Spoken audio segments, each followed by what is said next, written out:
Abşeronda telefon borcu üstündə qadını döyən şəxs barəsində məhkəmə qərarı verilib. Abşeron rayonunun Saray qəsəbəsində 1991-ci il təvəllüdlü Samir qeyri-rəsmi münasibətdə olduğu Zülfiyə adlı qadına qarşı zorakılıq törədib. Hadisəyə əsas səbəb tərəflər arasında yaranan mobil telefon və kredit borcu mübahisəsi olub. Belə ki, zərərçəkmiş qadın öz adına kredit rəsmiləşdirərək Samirə mobil telefon alıb. Lakin kişi həmin telefonun aylıq ödənişlərini ödəməkdən boyun qaçırıb.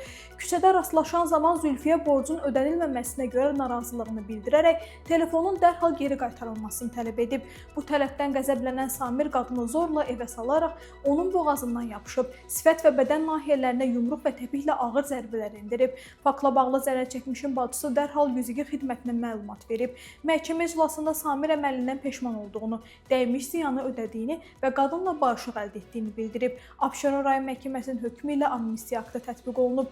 Beləliklə Samir cinayət məsuliyyətindən azad edilib və 200 icraata xitam verilib. Qeyd edək ki, adlar şərti verilib.